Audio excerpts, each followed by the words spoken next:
এই গ্রামটার নাম কি? বিলাইমারি। বিলাইমারির একটা ছেলে এই গ্রামে প্রতিদিন ভিক্ষা করে। তার চাল হয় 1.5 কেজি 2 কেজি। আর ওই রতুয়ার একটা মেয়ে ভিক্ষা করতে আসে এই গ্রামে, ওই চাল হয় প্রতিদিন 12-13 কেজি।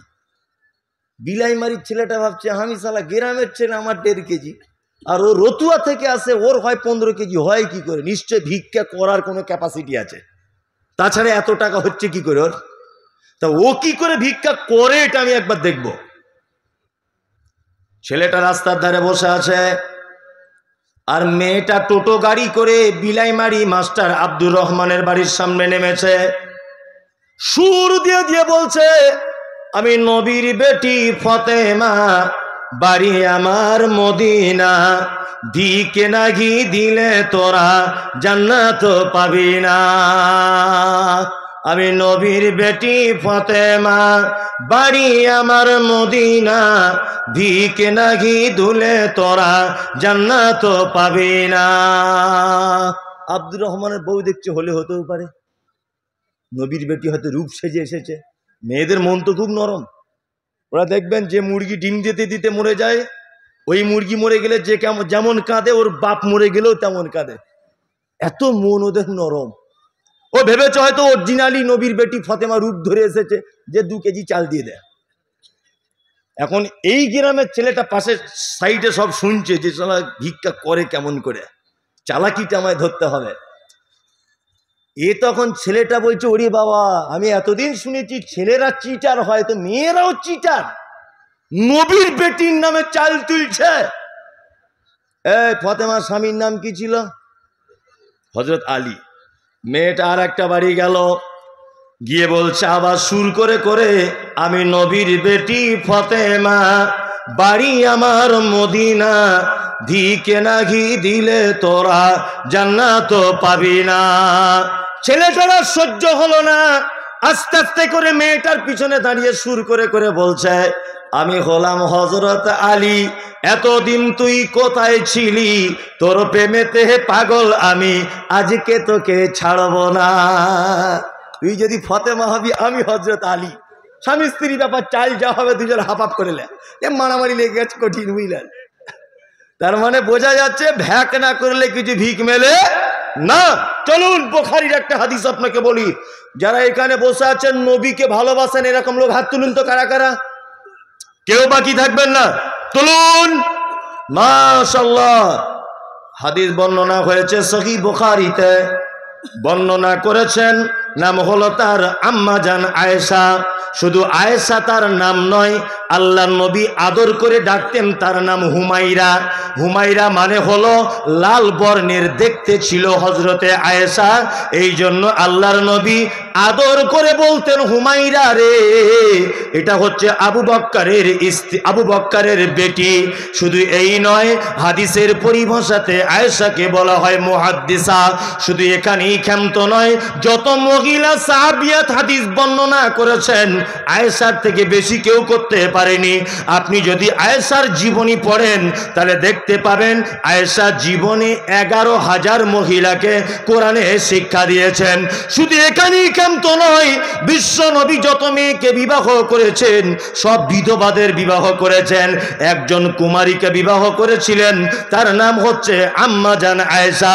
শুধু এখানেই ক্ষান্ত নয়, বিশ্ব নবী অন্যান্য বিবিদের কাছে যখন রাতের বেলাতে শুয়ে থাকতেন, জিবরিল আমিন ওহী নিয়ে ফেরত চলে যেতেন, লজ্জা করতেন, ওহী অবতীর্ণ হতো না। কিন্তু আল্লাহ নবী বলছেন, আবু বক্কারের বেটি আয়েশা এত ভাগ্যবতী নারী, আমি যখন আয়েশার বিছানায় শুয়ে থাকতাম আমার কাছে জিবরিল কোরআন অবতীর্ণ করত। শুধু এখানেই ক্ষান্ত নয়, বিশ্ব নবী বলছেন আয়েশাকে বিবাহ হওয়ার আগে আমাকে 2 বার স্বপ্নের মাধ্যমে দেখানো হয়েছে। এই আয়েশা হাদিস বর্ণনা করেছেন, সহিহ বুখারীতে হাদিসটা এসেছে। আম্মা জান আয়েশা আয়েশা বলেন, হাদিস বর্ণনাকারিণী আয়েশা কোন বিবি নবীজিকে করিলেন জিজ্ঞাসা, ওগো নবী তব সাথে দেখা হবে কার? নবী বলে দুনিয়াতে হাত লম্বা যার। মা আয়েশা বলে এ কথা যখন শুনিলাম কানেতে, কাটো খণ্ড লয়ে হাতে লাগিলাম মাপিতে, দেখিলাম বিবি সাউদার হাত লম্বা বলি, আমার মুখেতে ওগো পড়ে গেল কালি। হাত লম্বা রক্ত পরে পারিলাম বুঝিতে, দান ধন যারা করে এই দুনিয়াতে। তারপরে জয়নাব এসে নবীজিকে কয়, কেন জয়নাব আল্লাহ রাস্তায় বেশি করে ক্ষয়? বিলাই মারির মানুষ শুনুন হাদিসটি বুখারীর। বিলাই মারির মানুষ শুনুন হাদিসটি বুখারীর। জয়নাবে আনন্দ আর আয়েশার মুখ ভারী। আম্মা জান আয়েশা বিশ্ব নবীকে বলছেন, ও দয়ার নবী গো, কিয়ামতের দিনে আপনার সঙ্গে প্রথমে দেখা হবে কার? বিশ্ব নবী কারো কথা বললেন না। হাসান হুসাইন ফাতেমা আয়েশা খাদিজা কারো কথা বললেন না। তিনি বলছেন, আয়েশা রে, যার হাত লম্বা হবে তার সাথে আমার দেখা হবে। আয়েশা ব্যাপারটা বুঝতে পারলেন না, অল্প বয়সের মেয়ে একটা কাঠের লাঠি নিয়ে হাতগুলো মাপছে অন্যান্য স্ত্রীদের। আল্লাহর নবী দেখা যাচ্ছে আল্লাহর নবীর আর একজন বিবি ছিল, তার নাম সাউদা। সাউদা খুব মোটা সোটা মহিলা ছিলেন। তা সাউদার হাতটা খুব লম্বা। তা আয়েশা তখন আল্লাহ রসুলকে বলছেন, আল্লাহ রসুল, তাহলে আমি আয়েশা আপনাকে এত ভালোবাসি, কিয়ামতের দিন আপনার সাথে দেখা হবে না? আল্লাহ রসুল তখন বলছেন, আয়েশা খেপি কোথাগারে, এরকম হাত লম্বা নয়। যারা দানের ব্যাপারে হাত লম্বা করে দেয়, আমি মুহাম্মদ সাল্লাল্লাহু আলাইহি ওয়াসাল্লাম কিয়ামতের দিন প্রথমে ওই লোকটার সাথে দেখা করব। ভাবতে পারা যায়? যদি বলছেন মৌলী সাহেব আপনি তো বেশ ঘুরে ঘুরে ঠিক লাইনে এলেন, তার মানে এবার কিছু মাল করি চাইবেন? হ্যাঁ জি অবশ্যই শুনিয়ে দেন। না তোমার সবার নাম বলতে হবে?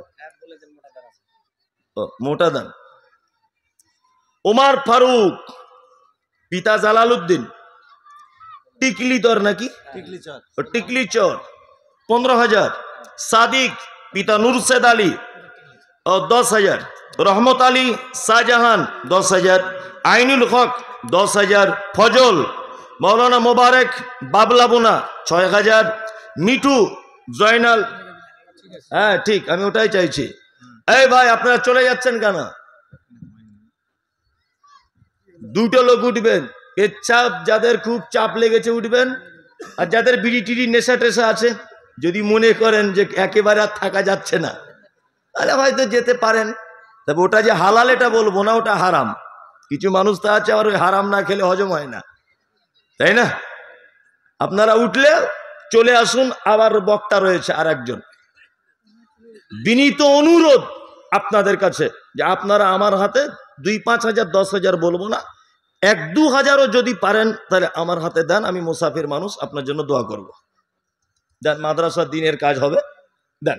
2-5 হাজার যদি থাকেন এখানে কেউ, আমি তো জানি না, আর আমি ভালো আদায় করতেও পারি না, ওই জন্য আপনাদের কাছে অনুরোধ যে একজন মানুষ এখান থেকে উঠে একটু দয়া করে বলুন যে আমি 1,000 বা 2,000 বা 3,000 দিব মাদ্রাসাতে। একটা লোক বলুন। কত? 10,000? ও 1 লাখ 1.5 লাখ 2 লাখ, মানে আমি বোকা লোক ছাড়া আর কিছু নাই। ও 2 লাখও দিয়েছে? আল্লাহু আকবার। একজন দিয়েছেন 1100 টাকা। আল্লাহুম্মা সাল্লি আলাইহি আল্লাহুম্মা বারিক আলাইহি। এ ভাই আপনারা পালাচ্ছেন কেন? বক্তা আছে তো একজন, বক্তাটাকে নিয়ে আসুন, স্টেজে বসিয়ে রাখুন। কত লোক চলে আসছে? আমার ভাই চলে আসুন, না তো লোক সব। আমার ভাই রুস্তুম আলী মারা গেছেন, ওনার স্ত্রী 1,000 টাকা দান করেছেন। জি জি জি জি জি, ওনার ভাই রুস্তুম আলী মারা গেছেন, ওনার স্ত্রী দিচ্ছেন 1,000 টাকা। আল্লাহ ওনার স্বামীকে তুমি জান্নাত নসিব করে দাও, আমিন। এই একজন চাচাজি 500 বক্তারা নিয়ে আসুন, না তো লোক সব পালাবে। একটু দেন ভাই, সবাই আসুন। 200-500 যার কাছে যা আছে। জি আল্লাহুম্মা সাল্লি আলাইহি আল্লাহুম্মা বারিক আলাইহি। আরে 1 টাকা 2 টাকা যার কাছে যা আছে তাই দেন, কোনো লজ্জার কিছু নেই, ভয়েরও কিছু নেই, সবাই দেন।